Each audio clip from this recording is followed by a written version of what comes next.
Adrian Sterling, a man whose life was measured in billions, stood before the marble-tiled mirror of his private jet, adjusting his bespoke silk tie.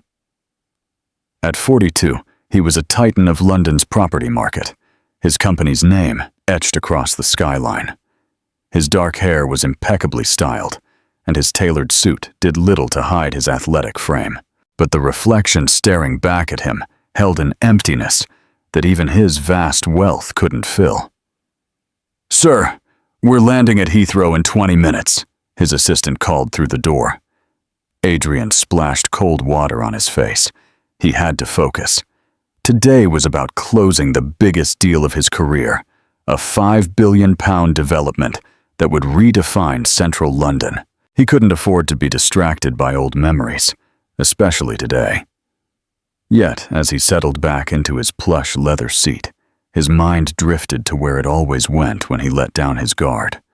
To Luna, his ex-wife, the woman who had walked out 5 years ago, leaving only a note saying she needed to find herself.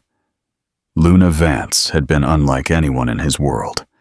She was a talented artist who taught at an inner-city school in Brixton, with a smile that could light up a room and a heart bigger than all of London.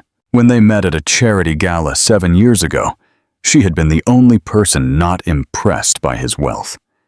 Instead, she had challenged him on the lack of art programs in disadvantaged schools. Their whirlwind romance had scandalized London society. A black teacher from Brixton, and one of the city's most eligible bachelors. The tabloids had a field day, but Adrian didn't care. For the first time, he had found someone who saw past his bank account to the man underneath. They married 6 months later, despite his mother's protests and the whispers at every social event. The first 2 years were the happiest of his life. But then things began to change. The pressure of social life, the constant scrutiny, the subtle and not-so-subtle racism took its toll on Luna. Adrian's plane touched down with a gentle thud, jolting him from his reverie. His phone immediately lit up with messages from his executive team. The development deal was on the line. His biggest rival, Alistair Thorne, was trying to poach it. "The board meeting starts in an hour, sir," his assistant Sarah reminded him as they rushed through the private terminal. "Mr. Thorne has apparently made a counteroffer." Adrian barely heard her, because there, in the main terminal, visible through the glass walls, stood a familiar figure he would recognize anywhere. Luna. His heart stopped. She looked even more beautiful than he remembered, her long braids now styled in elegant buns, wearing a simple summer dress that showed off her graceful figure. But that wasn't what made his world tilt on its axis. Standing on either side of her, holding her hands, were 2 small boys who looked to be about 4 years old, with caramel skin and striking green eyes. Eyes that were identical to his. His knees went weak as he stared at their faces, seeing his own features reflected back at him. Sir, we have to go," Sarah urged, tugging at his sleeve, but Adrian couldn't move.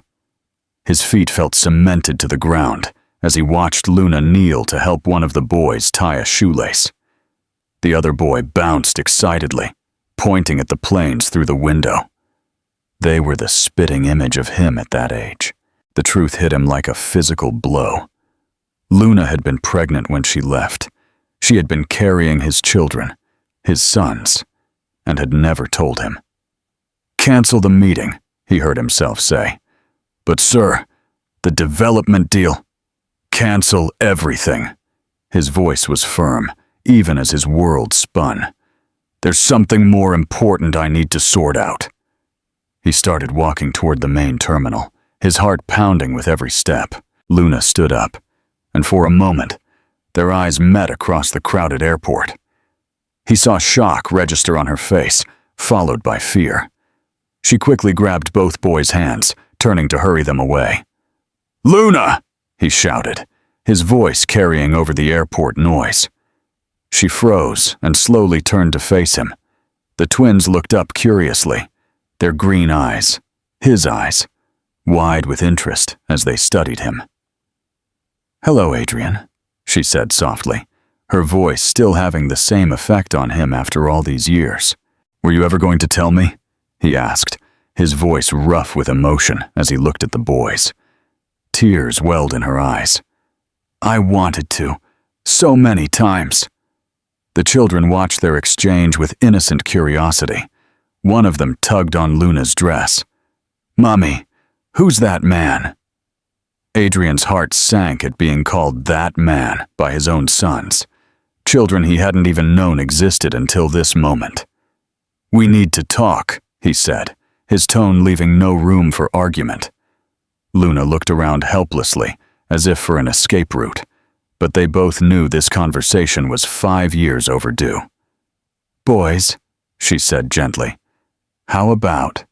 Adrian felt a fresh wave of pain, realizing he had missed every smile, every laugh, every milestone of their lives. As they walked towards an airport restaurant, Adrian couldn't take his eyes off the boys. They had his height for their age, his nose, even the way one of them scrunched his brow in thought, exactly the way Adrian did. "Their names," he said in a low voice to Luna. "Please, at least tell me their names." She swallowed hard. "Leo and Julian," she whispered. "But everyone calls them Leo and Jules." Leo and Julian. There were 2 sons out there who were his, and he hadn't known for 4 years. The magnitude of what he had missed hit him like a wave. The boys ran to the ice cream counter, their excited chatter filling the air. Adrian watched them, memorizing every detail of their faces, their movements, their voices. "Why?" was all he could ask. Luna's hands trembled as she clutched her handbag. "It's complicated, Adrian. I was scared, overwhelmed. Your world was suffocating me, and when I found out I was pregnant with twins, I panicked. So you decided to disappear and keep my children from me." His voice broke with emotion. "They don't even know about me." "They know their dad is a successful businessman," she said quietly. "They ask about you sometimes. I have pictures. I never wanted them to think they weren't loved." Adrian ran a hand through his hair, trying to process everything. "But didn't you think I deserved to know them? To love them in person instead of being some vague story?" Before she could answer, the twins came running back, their faces beaming with excitement. "Mommy, they have cookie dough ice cream," Jules announced. "And mint chocolate chip," Leo added, looking at their innocent faces. Adrian made a decision that would change everything. The development deal, his meetings, his empire, none of it mattered compared to this moment. "Would it be okay if I joined you for ice cream?" he asked, directing the question to Luna as much as to the boys. The twins looked at their mother with a question in their eyes. Luna hesitated for a long moment before slowly nodding. As they sat with their ice creams, Adrian watched his sons dig into their treats with gusto.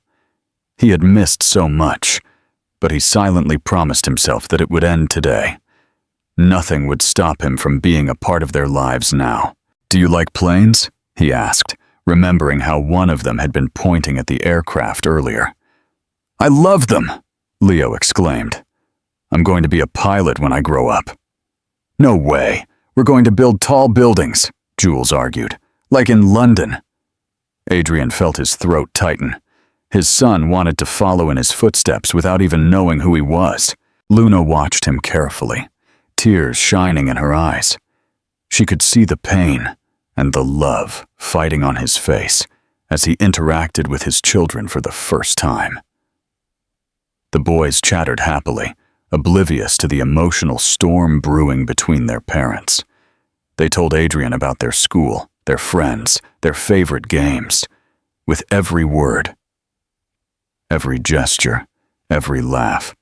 They unknowingly wrapped themselves tighter around their father's heart. Finally, when the ice creams were finished and the boys were busy drawing on paper placemats with crayons provided by the waitress, Adrian turned to Luna. "We need to figure this out," he said in a low voice. "I've missed too much already. I want to be their dad. Really be their dad." Luna nodded slowly. "I see now that keeping you away from them was wrong," she whispered.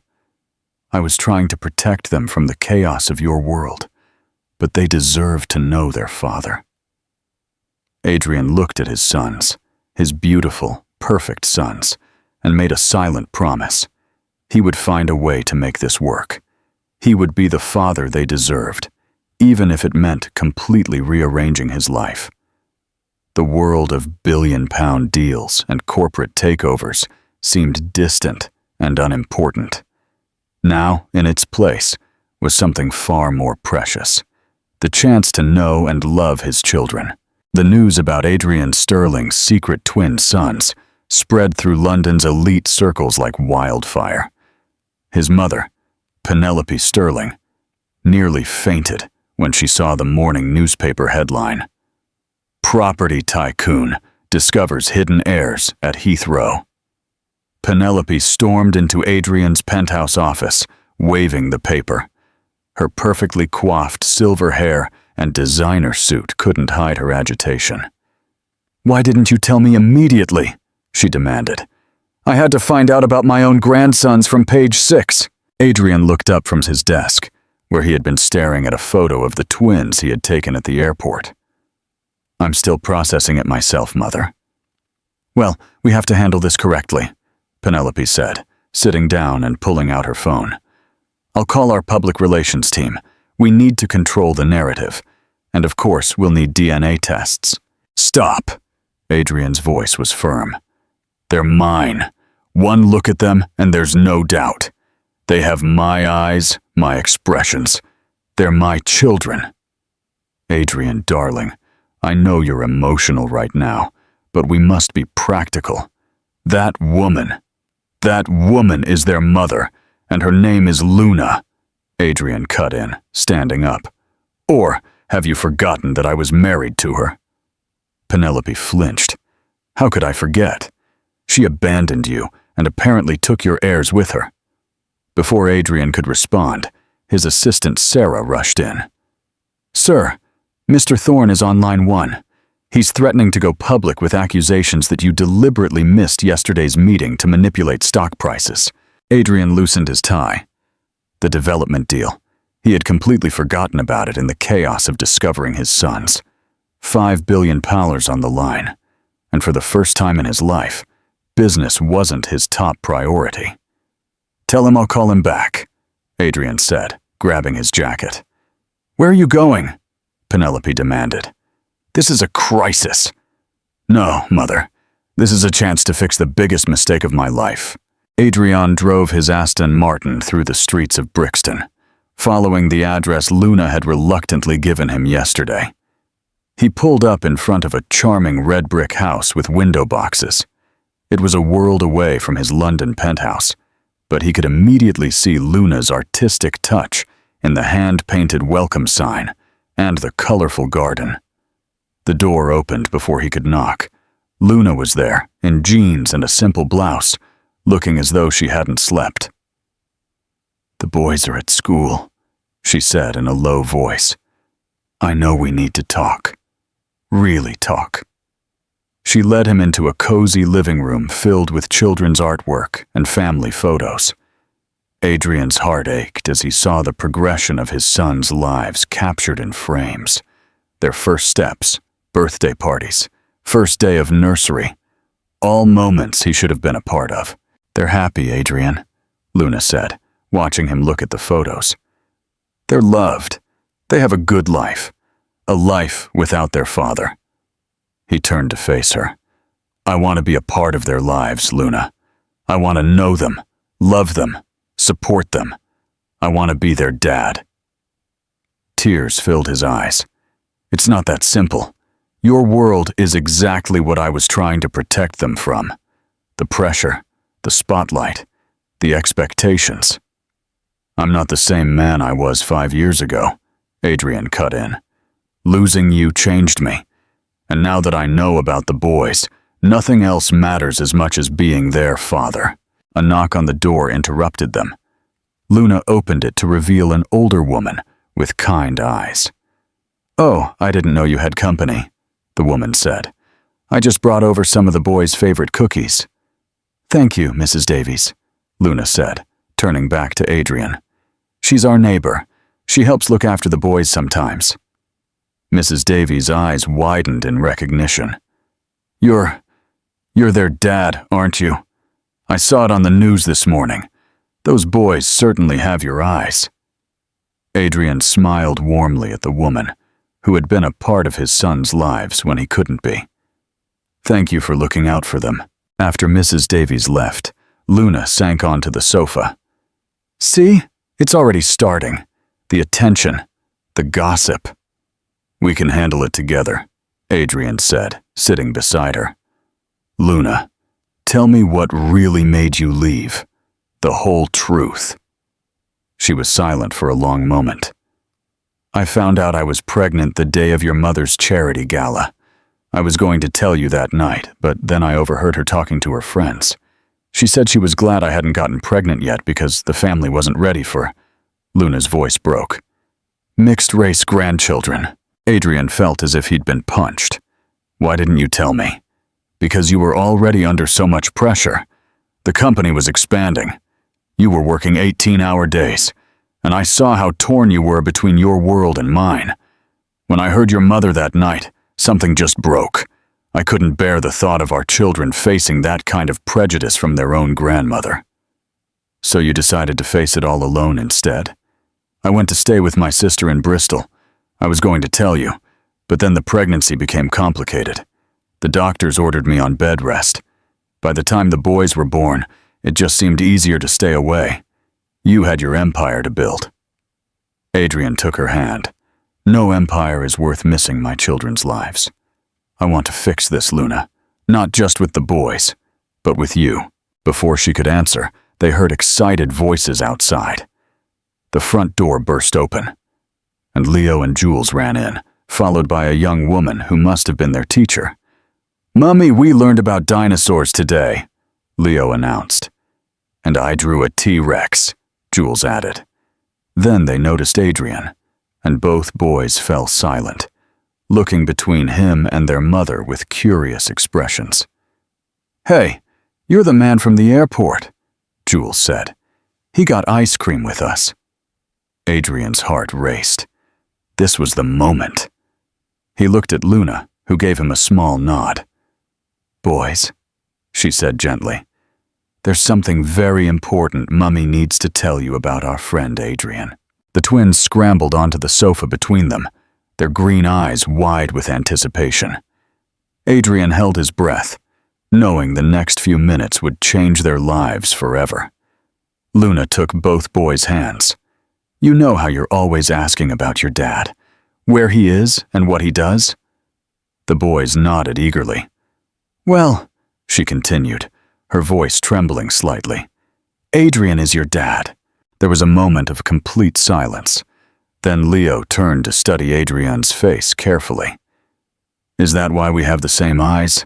he asked innocently. Adrian felt tears threaten to fall. "Yes, mate, that's exactly why."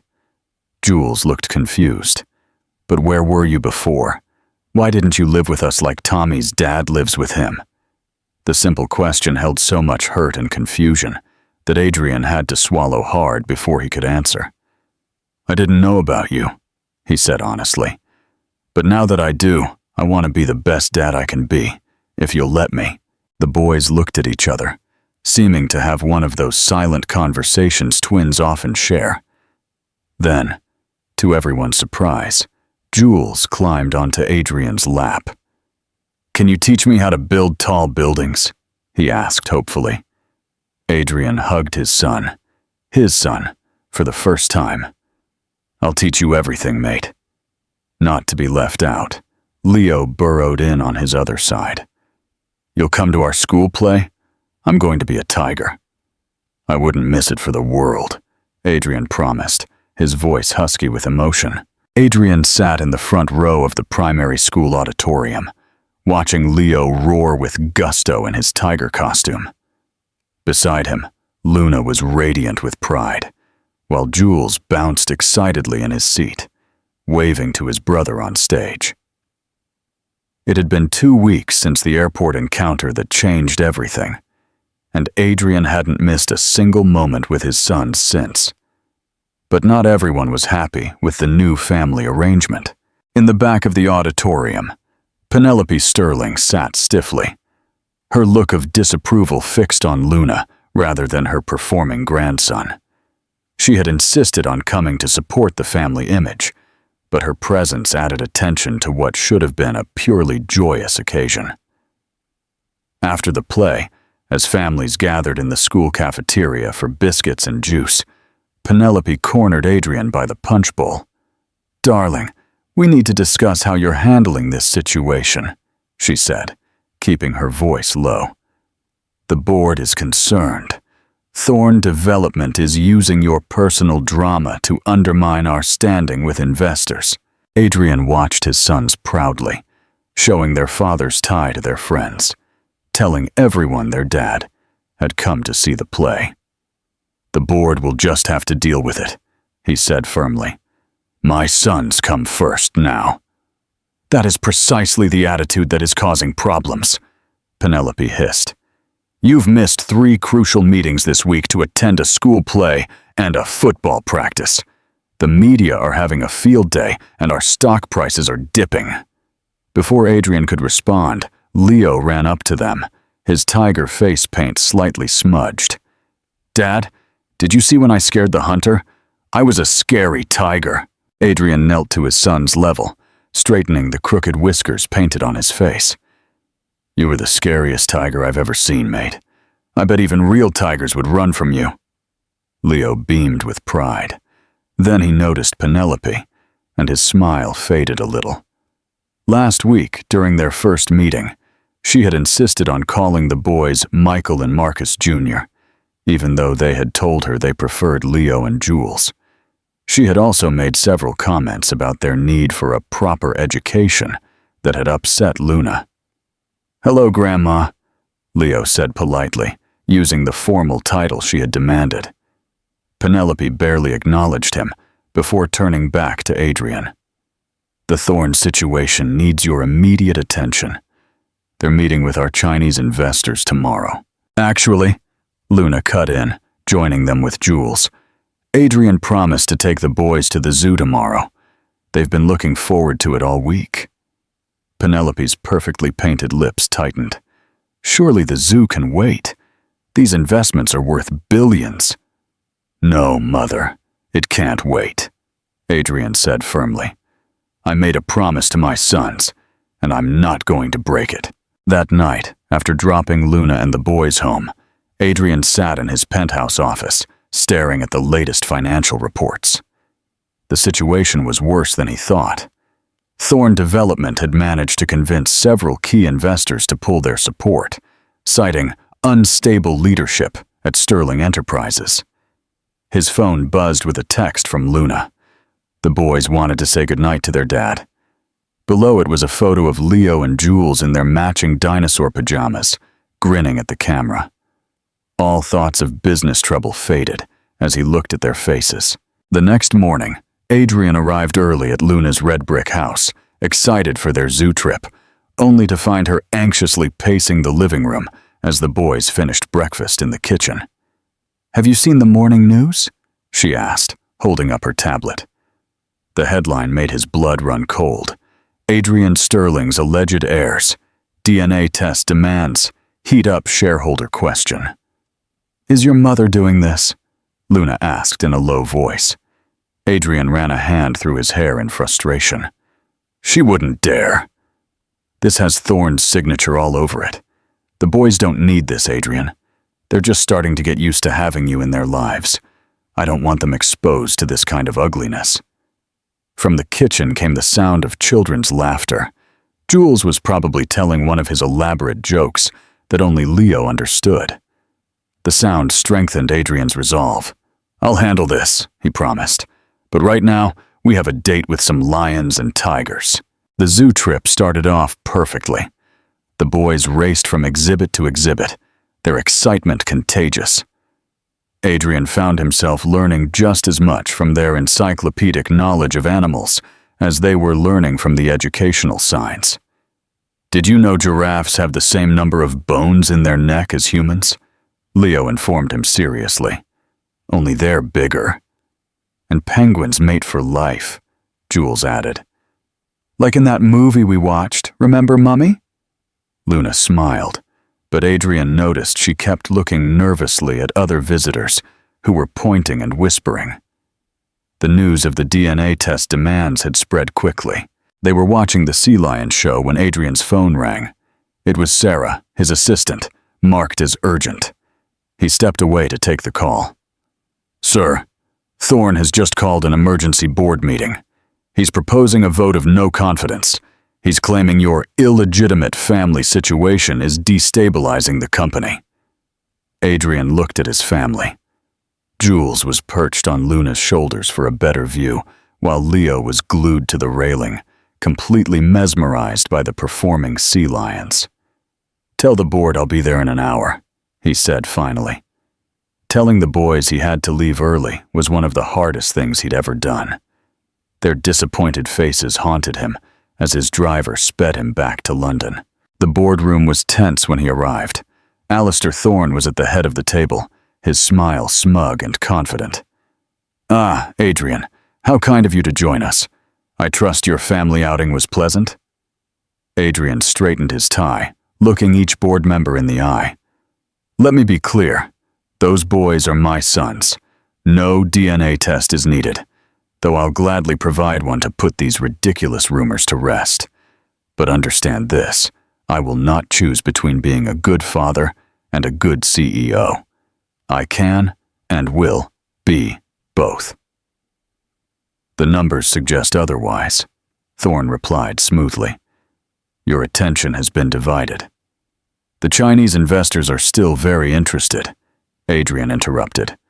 "In fact, I spoke to Mr. Tanaka this morning. He was quite impressed that I prioritize family values.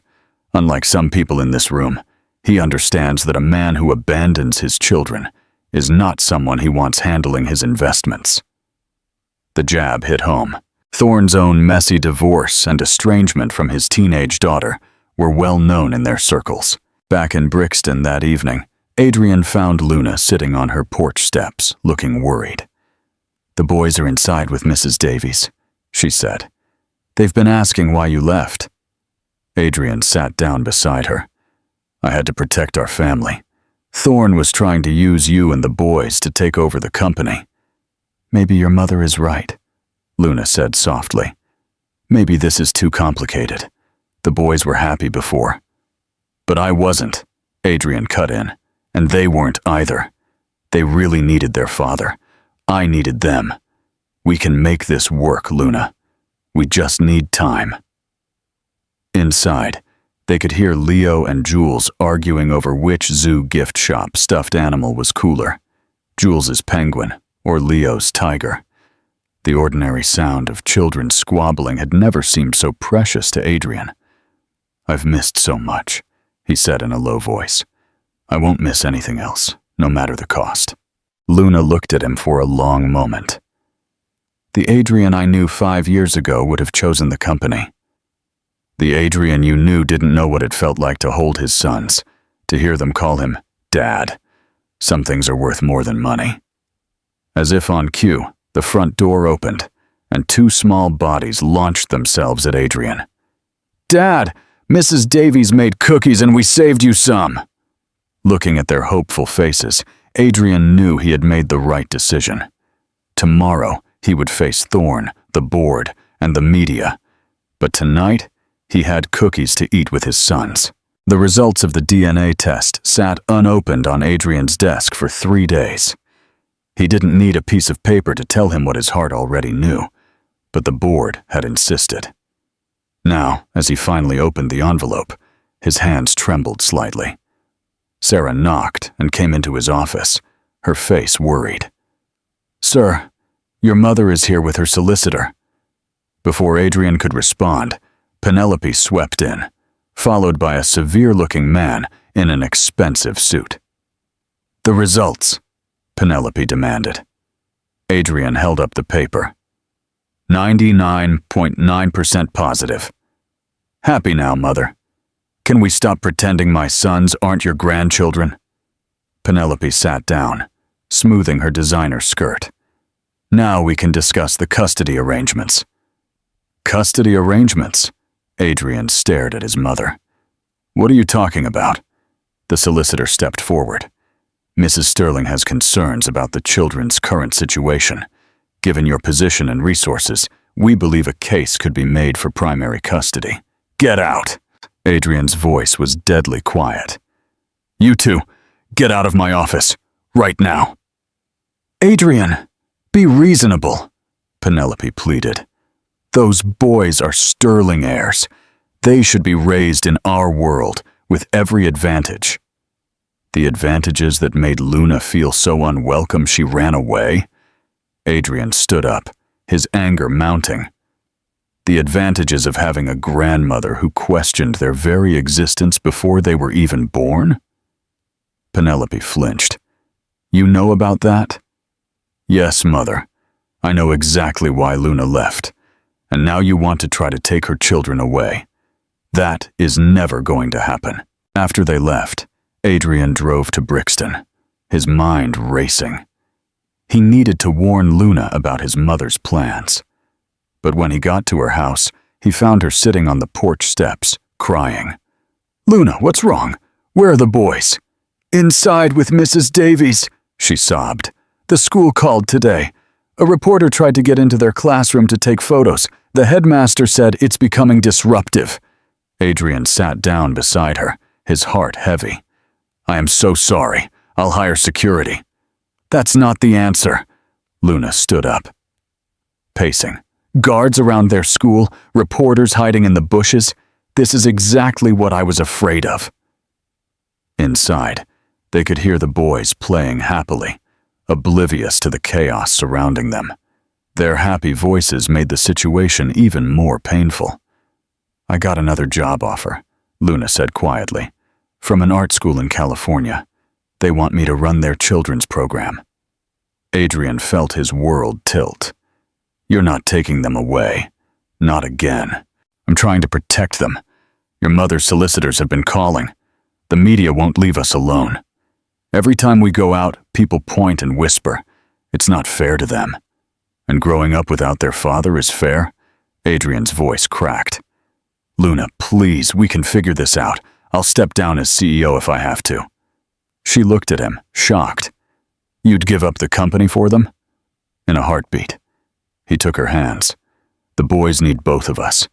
They need their mother's love and their father's protection. Together, we're stronger." Before Luna could answer, they heard a crash from inside, followed by crying. They ran in to find Jules on the floor, clutching his arm, while Leo hovered anxiously nearby. "We were just playing superheroes," Leo explained through tears. "Jules tried to fly off the sofa." Luna quickly checked Jules's arm, which was already swelling. "We need to get him to the hospital." The next few hours were a blur. News of Jules's injury somehow leaked to the press, and by the time they got to the hospital, reporters were already gathering outside. Adrian had to call security to hold them back, while doctors examined his son. Sitting in the hospital, watching Jules get his arm x-rayed, Adrian made a decision. He pulled out his phone and made a call. "Sarah, call an emergency board meeting for tomorrow morning, and get me Mr. Tanaka on the line." "Yes, I know what time it is in Tokyo. This can't wait." Luna looked at him quizzically as he hung up. "I'm restructuring the company," he explained, "moving the majority of our operations to our West Coast office. The London headquarters will still run, but I won't need to be there every day." "What are you saying?" "I'm saying that if you take that job in California, we're coming with you. All of us. The boys need a fresh start, away from all this madness, and I need to be where my family is." Jules looked up from the x-ray table, his face brightening despite his pain. "We're moving to California, like where Disneyland is?" The doctor chuckled as she finished wrapping his arm in a bright blue cast. It's just a sprain, but he'll have to take it easy for a few weeks. Leo, who hadn't left his twin's side, immediately asked, "Can I sign his cast first?" Later that night, after both boys had finally fallen asleep in their own beds, Adrian and Luna sat in her small kitchen, drinking tea and talking about the future. "Are you sure about this?" Luna asked. "Moving halfway across the country, changing your entire life?" "I've never been more sure of anything," Adrian answered. "But I need to know you're sure too, that you won't run away again when things get difficult." Luna was silent for a moment. "When I left 5 years ago, I was young and scared. I convinced myself I was protecting our babies, but I was really just running from my own fears. I won't make that mistake again." Adrian reached across the table and took her hand. "Then we'll face whatever comes together, as a family." The next morning, Adrian walked into the board meeting with a confidence he hadn't felt in weeks. Alistair Thorne was there, with his usual smug air. "Gentlemen," Adrian began, "I called this meeting to announce some changes. I am restructuring the company's operations. I'll be relocating to our California office to personally oversee the West Coast expansion." The room erupted in chaos. Thorne leapt to his feet. "This is exactly what I've been warning about. He's abandoning his responsibilities." "No, Alistair," Adrian said calmly. "I'm embracing them. My most important responsibility is to my sons. But make no mistake, I'm not abandoning the company. I'm expanding it. Mr. Tanaka has already signed off on the restructuring plan. His investment group is actually increasing their stake, impressed by our commitment to both innovation and family values." Penelope, who had insisted on attending, sat in stunned silence. Finally, she spoke. "If you do this, if you take my grandsons—" "They were always your grandsons, Mother. You just couldn't see past your own prejudice to love them. Maybe a little distance will help you understand what truly matters." That night, as Adrian sat with Leo and Jules in their bedroom reading their favorite bedtime story, both boys were excited about the move, already planning their first trip to Disneyland. "Dad," Leo asked sleepily, "you'll still be our dad in California?" Adrian hugged his son tightly, his heart aching at the innocent question. "I'll be your dad forever, mate. No matter where we are, nothing will ever change that." Jules held up his cast, now covered in signatures. "Look, Dad signed his biggest of all." Luna appeared in the doorway, smiling at the scene. The last few weeks had been a roller coaster of emotions, but seeing Adrian with his sons made her realize they were making the right decision. Tomorrow they would start planning their move, facing new challenges and adventures. But tonight, in this moment, they were just an imperfect family. Healing, but finally, together. The moving day arrived faster than anyone expected.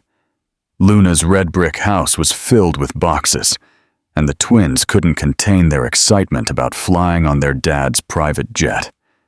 But not everyone was celebrating their new beginning. Mrs. Davies stood in Luna's kitchen, wiping away tears as she wrapped one last batch of her famous cookies for the boys.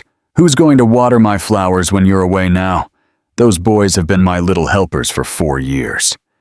Leo and Jules ran in, shoelaces untied and hair messy from playing. When they saw Mrs. Davies crying, they rushed to hug her. "Don't cry, Mrs. Davies," Jules said.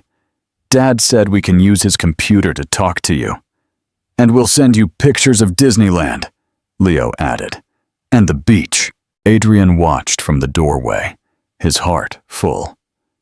In just a few weeks, these boys had completely changed his life.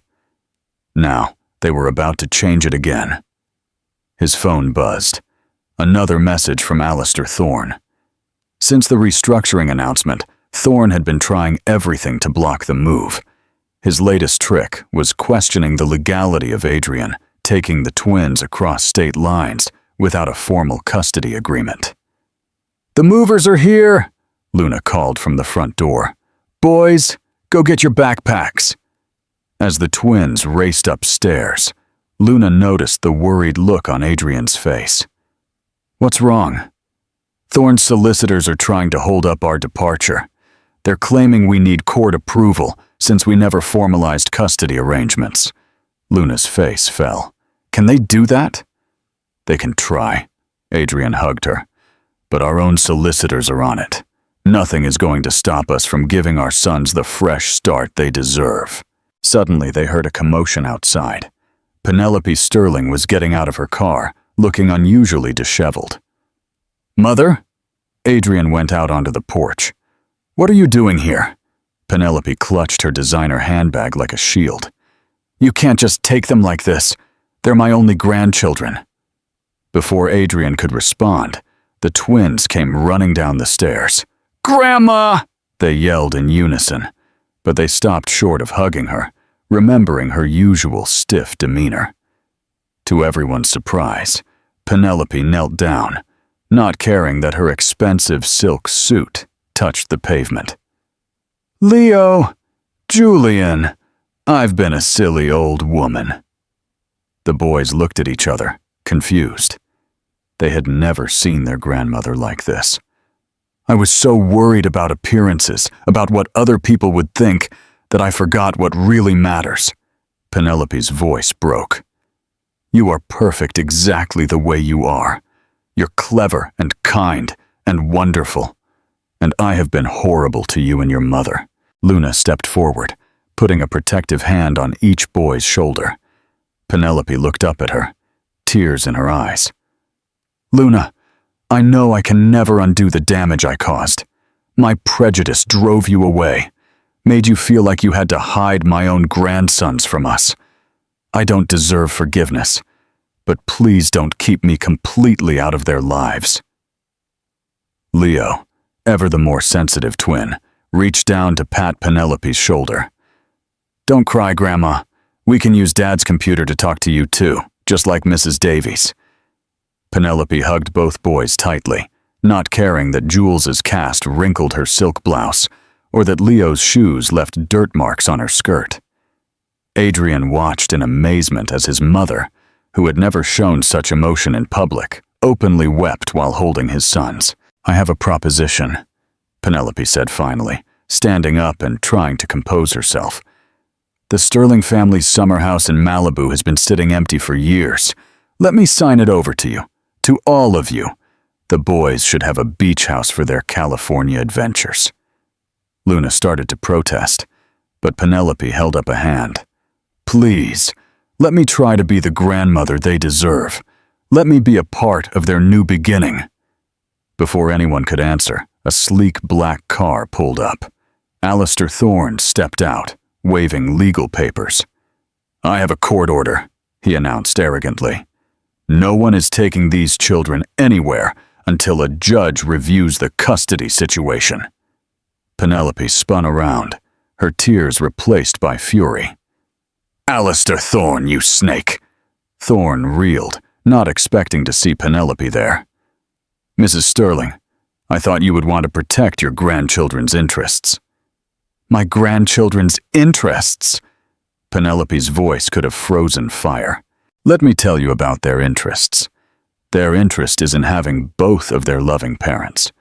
Their interest is in escaping from vultures like you who want to use them as pawns in your corporate games." She turned to Adrian. "Darling, call the pilot. Tell him to get ready for one more passenger. I'm coming with you to California, just until you're settled in.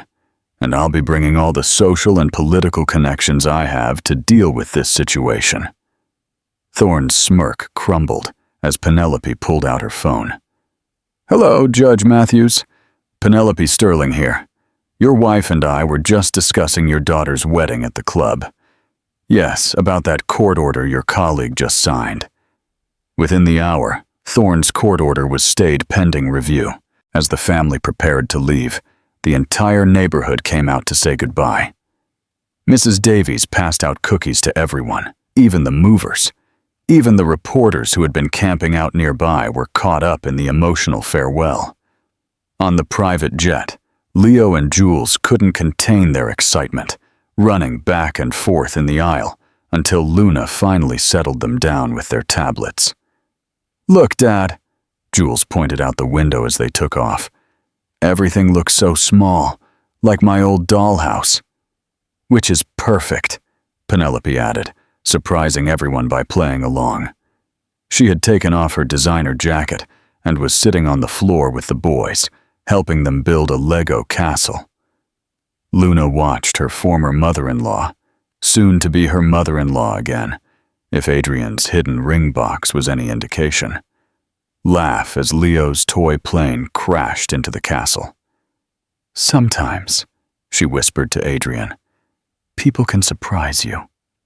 Adrian squeezed her hand. "Sometimes they just need a reason to change. Our sons seem to have that effect on people." As London disappeared under the clouds, Adrian looked at his family. Luna reading a story to Jules. Leo teaching Penelope how to play his favorite iPad game. All of them together and happy. 5 years ago, he thought he had lost everything. Now he knew he had everything that truly mattered. The pilot's voice came over the intercom. "Welcome aboard. Next stop, Los Angeles International Airport. Weather forecast. Sunny skies ahead." Adrian smiled. Sunny skies indeed. Whatever challenges lay ahead, they would face them together as a family. Jules tugged on his sleeve. "Dad, when we get to California, can we have a dog?" "A big one," Leo interrupted. "To protect our new beach house." Penelope looked up from the iPad. "I know an excellent breeder in Beverly Hills." Luna caught Adrian's eye, and they both laughed. Their new life was already beginning, and they hadn't even landed yet. The Malibu beach house took everyone's breath away. Floor-to-ceiling windows offered stunning views of the Pacific Ocean, and the sound of the waves filled every room. The twins raced from one space to the next, their excited voices echoing through the house. "Look, Mummy, we can see dolphins." Leo pressed his face against the glass. "And there's a swimming pool," Jules added, already staring at the sparkling water in the backyard. Penelope beamed with pride. "I had the house completely renovated last week. The boys' rooms are upstairs. I had them painted their favorite colors." Luna raised an eyebrow. "How did you know their favorite colors?" "Mrs. Davies may have helped," Penelope admitted. "We've been texting." Adrian chuckled, still amazed at his mother's transformation. But his laughter was cut short by an urgent call from the West Coast office. "Sir, we have a situation," his new assistant explained. "Alistair Thorne is here. He's meeting with Silicon Valley investors. He's claiming the company restructuring is just a cover for personal instability." Adrian's jaw tightened. Before he could respond, he heard a splash followed by Luna's shriek. He ran to the pool area to find Jules in the water, still fully dressed, with Leo reaching a hand out to him. "I told you to wait," Luna scolded, pulling a dripping Jules out of the pool. "You're not even wearing your swimming trunks." "But Mummy, I had to see if I could swim with my cast on." Penelope appeared with warm towels. "Well, I suppose this is a good time to mention I hired a swimming instructor. She'll be here tomorrow." Luna began to object to Penelope making decisions without consulting them, but Adrian stepped in. "Actually, that's a great idea, Mother. The boys need to learn water safety if we're going to live by the beach." Later that night, after the twins had finally fallen asleep in their new rooms, Adrian found Luna on the beach, watching the sunset. "Are you having second thoughts?" he asked gently. "No, yes, maybe," she sighed.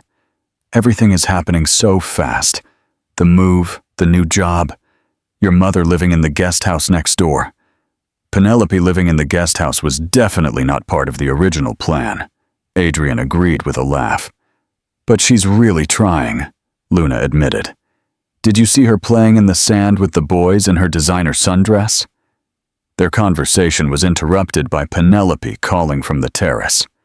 "You two might want to see this." They ran in to find breaking news on the television. Alistair Thorne was giving a press conference in front of the Silicon Valley office.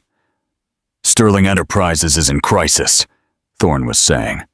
"Adrian Sterling has abandoned his responsibilities, moving across the country on a whim.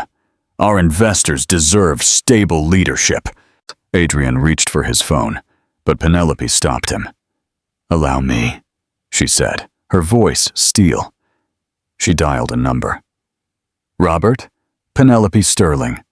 Yes, I saw Thorne's little show. No, darling, let me tell you what's really happening." Within the hour, Mr. Tanaka himself released a statement fully supporting Adrian's leadership and announcing an additional £1 billion investment in the Sterling Enterprises West Coast expansion. "Mother," Adrian said, impressed, "remind me never to underestimate you." Penelope waved a hand dismissively.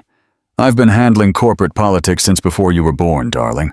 Now, about the boys' school."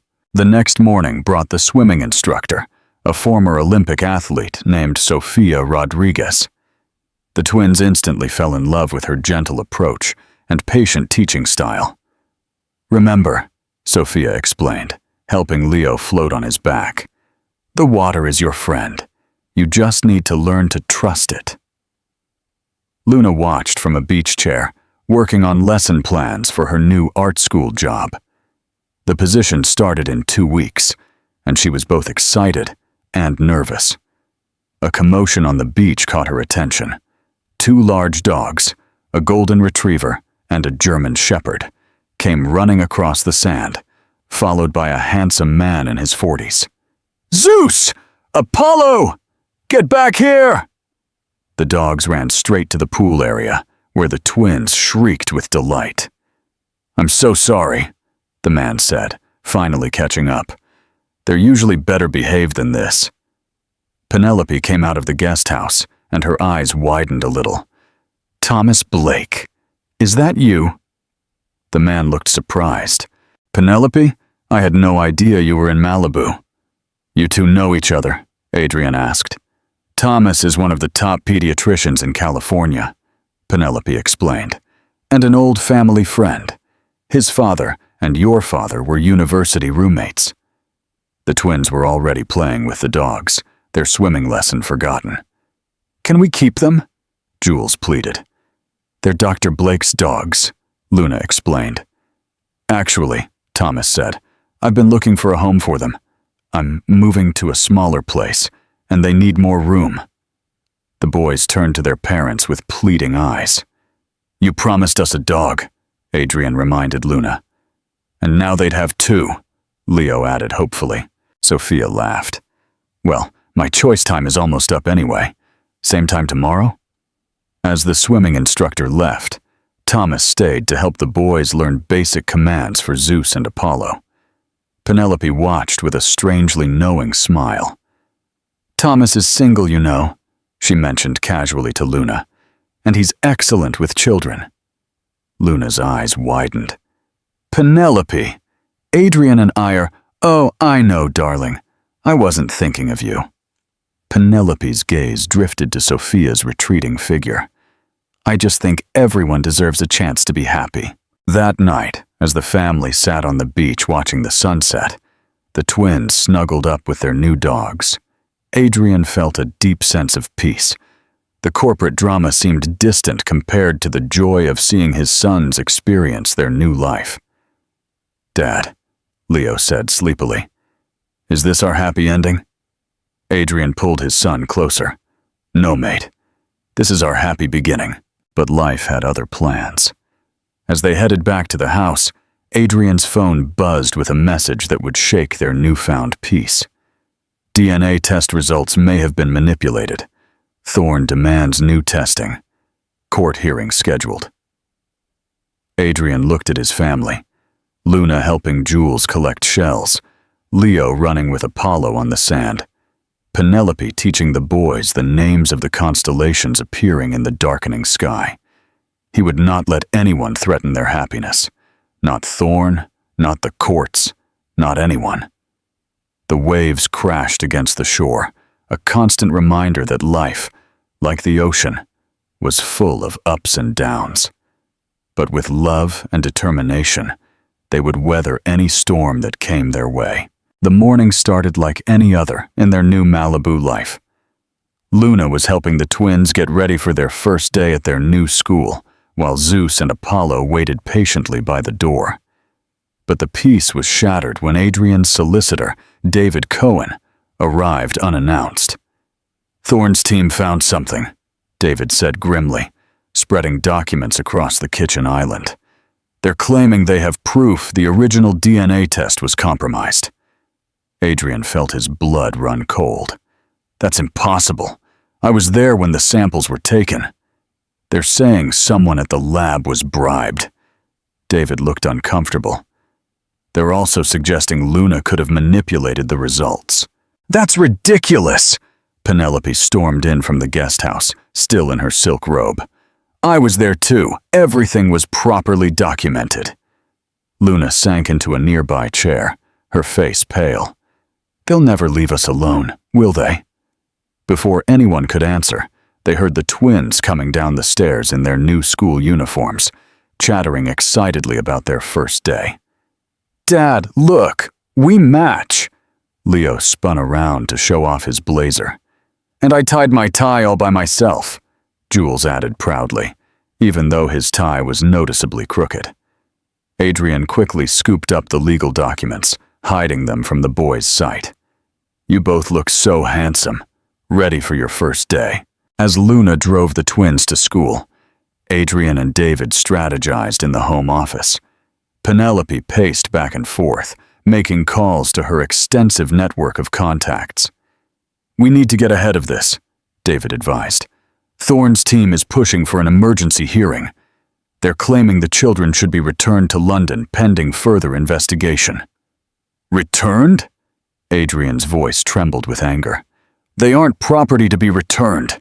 They're my sons." "Of course they are," Penelope said firmly. "Anyone with eyes can see that. But we need to be strategic." She turned to David. "What about Judge Williams? She owes me a favor after that charity gala last year." But their planning was interrupted by an urgent call from Luna. "Adrian," her voice was shaking. "There are reporters outside the school. They're asking the twins questions about the DNA tests. The headmaster had to call security." Adrian was already grabbing his car keys. "I'm on my way. Mother, call Thomas. We might need a statement from a medical professional about the boys' well-being."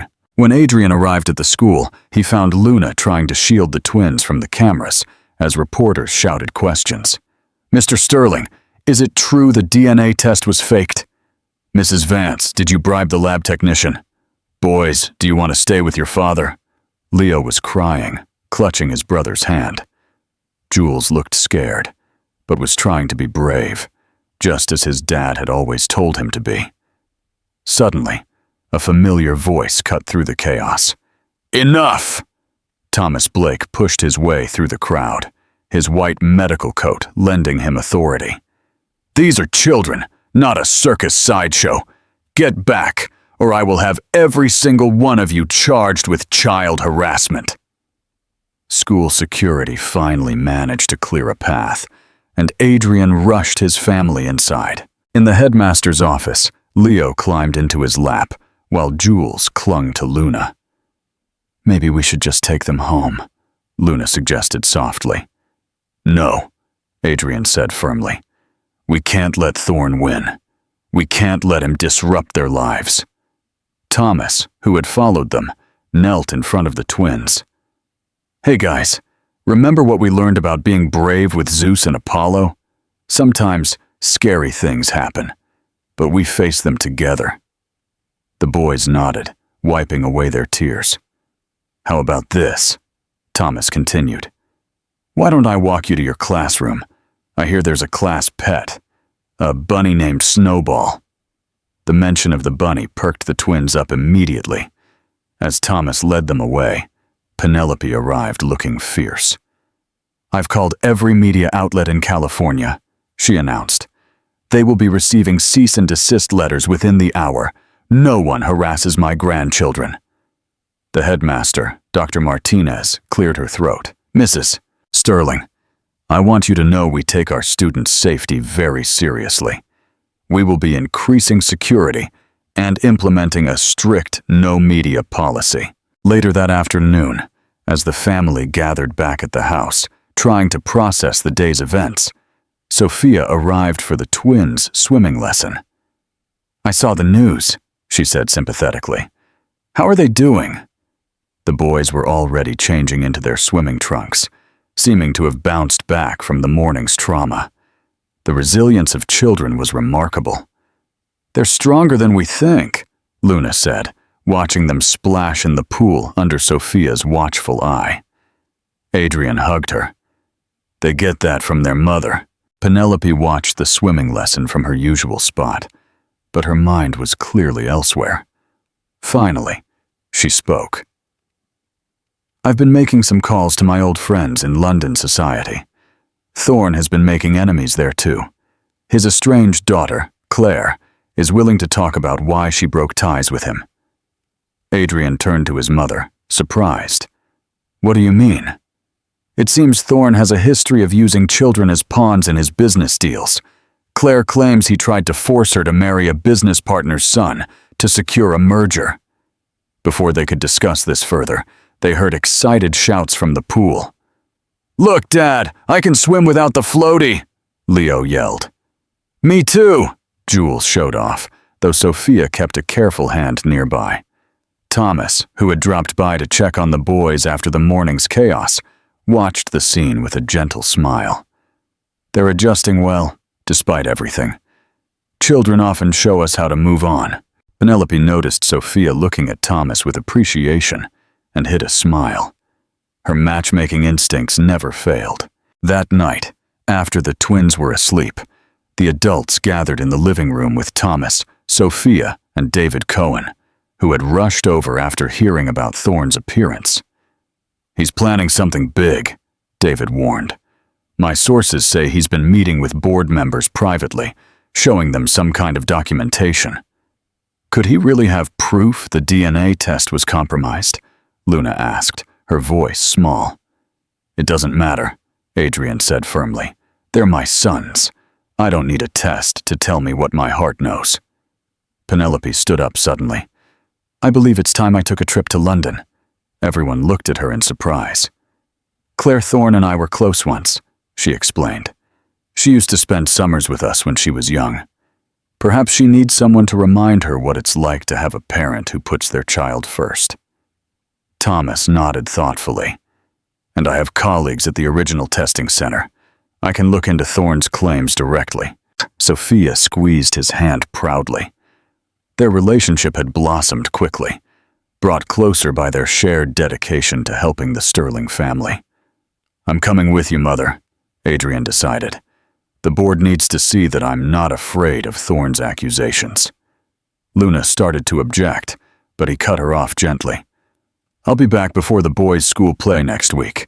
I promised I'd be there, and I keep my promises. That night, as they lay in bed, Luna snuggled into Adrian's arms. I'm scared, she admitted. Not of losing the money or the lifestyle, of losing this, our family, our happiness. Listen to me, Adrian said, pulling her closer. 5 years ago, I lost you because I was too focused on the empire, on what other people thought. I won't make that mistake again. Thorne can have the company if he wants. He can't have what really matters. The boys need stability, Luna whispered. All this fighting, the court appearances, the media, it's not fair to them. No, it's not. That's why I've made a decision. Adrian sat up, his face serious. If Thorne wants the company so badly, maybe we should let him have it. Luna looked at him, shocked. What? I've been talking to Mr. Tanaka. He's interested in backing a new venture, something smaller, more focused on sustainable development, something I could run from here, spending more time with the family. But Sterling Enterprises is your legacy. Adrian smiled softly. No, our sons are my legacy. Everything else is just business. The next morning, as Adrian packed for London, the twins helped in their own way, adding their favorite stuffed animals to his suitcase. "To keep you company, Dad." "When will you be back?" Leo asked, his bottom lip trembling. "Very soon," Adrian promised, "just in time to see you be the best tree in the school play." "I'm not a tree anymore," Leo laughed. "Mrs. Rodriguez said I can be a superhero." "Even better." Adrian hugged both boys tightly, breathing in their familiar scent, memorizing their laughter. As his private jet took off, Adrian watched the Malibu coastline disappear under the clouds. Penelope sat across from him, already planning her strategy. "Claire will listen to reason," she said confidently. "She just needs to remember who she really is." Adrian nodded, but his mind was on the family he was leaving behind. Luna would be starting her first full week of teaching. The boys had swimming lessons with Sophia. Thomas would take them to the zoo on Saturday. His phone buzzed with a message from Luna, a photo of the twins at breakfast, both giving a thumbs up to the camera.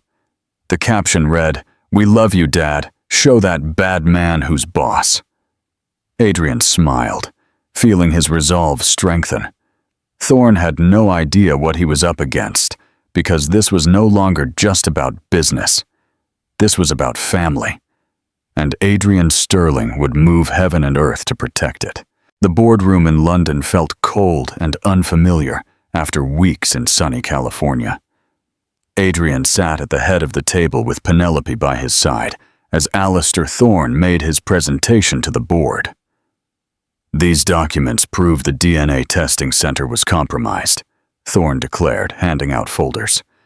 "Someone paid the technician to falsify the results, and I think we all know who had the most to gain." Before Adrian could respond, the boardroom doors burst open. Claire Thorne was there, her face pale but determined. Behind her was Thomas Blake, who had flown in the night before. "That's a lie," Claire announced, "and I can't be a part of this anymore." Alistair Thorne's face darkened. "Claire, remember our discussion about how you would ruin David's career if I didn't help you?" "I remember, Father." Claire's voice trembled. "Just as I remember when you tried to force me to marry someone to help your business. You haven't changed at all." Thomas stepped forward, holding a file. "I spoke to the director of the testing center, personally. The technician Thorne claims was bribed has been on maternity leave since before the tests were conducted. She wasn't even in the building." Penelope smiled triumphantly. "Did you really think we wouldn't investigate your claims, James?" But Thorne wasn't finished. He pulled out one last document. "Then explain this. A private investigator found evidence that Luna Vance was seen entering another DNA testing center 2 weeks before the official test." Adrian felt his world tilt. He looked at Thomas, who nodded slightly. "Yes, Luna went to another center," Thomas confirmed, "because she wanted to be absolutely sure before the official test. She was protecting the boys from exactly this kind of situation. Back in Malibu, Luna was trying to focus on getting the twins ready for their school play that evening. Leo was practicing his superhero poses while Jules struggled with his cape. "When is Dad coming home?" Leo asked for the 100th time. "He promised he'd be here," Luna reassured him, even though her own heart was anxious. She hadn't heard from Adrian since he texted her that he was heading into the board meeting. Sophia arrived to help with costumes, bringing a surprise visitor, Mrs. Davies from Brixton. "Mrs. Davies!" the twins yelled in unison, running to hug their old neighbor. "I couldn't miss my favorite superhero's big play," Mrs. Davies laughed. "Your grandma arranged everything." The boys dragged Mrs. Davies off to see their new rooms, their artwork, and of course Zeus and Apollo. Luna took the moment to check her phone again. Still no message from Adrian. "He'll be here," Sophia said softly. "He's never broken a promise to them." In London, The board meeting had devolved into chaos. Thorne was shouting about company stability, while Claire was revealing years of his manipulative business tactics. "Enough," Adrian's voice cut through the noise. "This ends now." He stood up, looking each board member in the eye. "Yes, I moved to California to be with my family. Yes, I chose my children over sitting in this boardroom every day, and I would do it again in a heartbeat." He pulled out his own stack of documents. "Here's what Thorne doesn't want you to see. Since our West Coast expansion, our stock is up 15%. Our new sustainable development projects have attracted billions in foreign investment, and our employee satisfaction ratings are at an all-time high. But more importantly," he continued, his voice softening, "I found something worth more than all of this. I found my sons. I found love. I found what truly matters." He turned to Thorne. "You can have it." The room went silent. "What?" Thorne stammered. "The company, my shares. You can have all of it, on one condition. First, you sign a bulletproof agreement never to contest my son's paternity again. Second, you publicly apologize to Luna and the boys for the harassment. And third, you make things right with your own daughter." Thorne's face turned red. "You can't be serious. You'd give up everything?" "No," Adrian smiled. "I'm keeping everything that matters. The rest is just business." Penelope stood up. "I second my son's offer. The Sterling family shares combined with Mr. Tanaka's power represent a majority stake. Do you accept, Alistair?" Before Thorne could answer, Adrian's phone buzzed. A message from Luna. "Play starts in 1 hour. Boys keep asking about their dad." Adrian looked at his mother. "Handle the paperwork. I have a promise to keep." His private jet broke several speed records on its return to California. As he raced toward the school auditorium, he could hear the headmaster making the opening announcements. Luna was waiting for him in the hallway, pacing nervously. When she saw him, her eyes filled with tears. "You made it." "Wild horses couldn't have kept me away." He pulled her into his arms. "It's over. Thorne can't hurt us anymore. The company doesn't matter." He kissed her softly.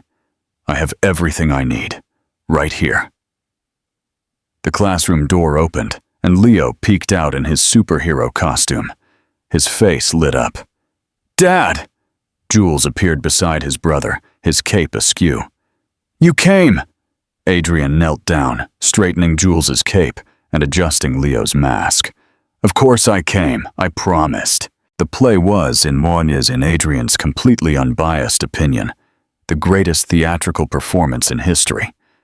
Leo saved the day with his superhero powers, while Jules, as his faithful sidekick, helped defeat the evil vegetables who didn't want children to eat their dessert. The audience was filled with their new California family, Sophia and Thomas holding hands, Mrs. Davies wiping away tears of pride, Penelope smiling from the front row. Even Mr. Tanaka had flown in to show his support.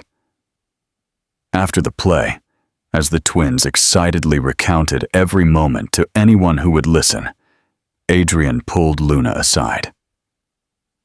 "There's something I've been wanting to ask you," he began, reaching into his pocket. 5 years ago, I lost sight of what was truly important. I won't make that mistake again." He knelt down, holding out a ring. "Luna Vance, will you marry me?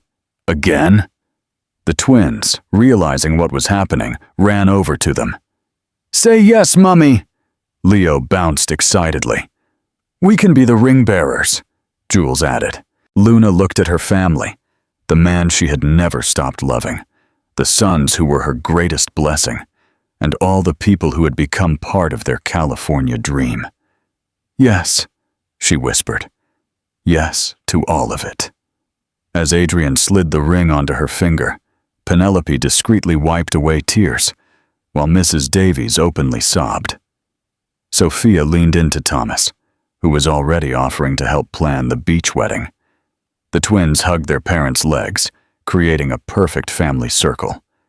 Zeus and Apollo, who had been waiting in Penelope's car, were brought in to join the celebration, their tails wagging with joy. "Are you sad about the company, Dad?" Leo asked perceptively. Adrian picked up his son, feeling Jules climb onto his other arm. "How could I be sad? I have everything a man could ever want right here." Luna reached up to wipe a smudge of superhero face paint from Leo's cheek. "What happens now?" Adrian looked at his family, the one he had lost and found again, the one that had been made stronger through every challenge. "Now," he said, "we live happily ever after." But life, as they all knew, was never that simple. Even as they celebrated, Thorn was making one last desperate move that would test their family in ways they never expected. The Malibu beach was transformed into a paradise of white flowers and twinkling lights. In just 3 months, Adrian and Luna had planned the perfect sunset wedding. The twins were practicing their ring-bearer duties with Zeus and Apollo, trotting faithfully by their sides. But 2 days before the ceremony, Thorn made his final, desperate move. "He's filed an emergency injunction," David Cohen announced grimly. "He's claiming the company transfer can't go through until the paternity issue is fully resolved." Adrian looked up from where he was helping Jules with his bow tie. "He signed the agreement. It's over." "He's claiming coercion," David explained. "He says he was forced into signing over his rights to the company." Penelope stormed in from the guest house, her face flushed with anger. "That snake! After everything Claire revealed about him." "Where is Claire now?" Luna asked, worried about the young woman who had helped them. "Safe," Thomas assured them. He and Sophia had been helping Claire rebuild her life away from her father's influence. "She's staying at my sister's ranch in Montana." The twins, sensing the tension, snuggled closer to their parents. "Is the bad man trying to hurt us again?" Leo asked in a small voice. Adrian hugged both boys. "No one can hurt us, mate. We're stronger together, remember?" That night, as the family sat on the beach watching the sunset, Penelope made an announcement. "I've been thinking," she said, looking at the twins building a sandcastle. "Thorn's real issue isn't with the DNA test or the company. It's with legacy." Luna looked confused. "What do you mean?" "He's alone," Penelope explained. "His own daughter won't speak to him. He has no grandchildren, no family love. He's watching Adrian choose family over fortune, and it's driving him mad with jealousy." Adrian considered this. "So what do you suggest?"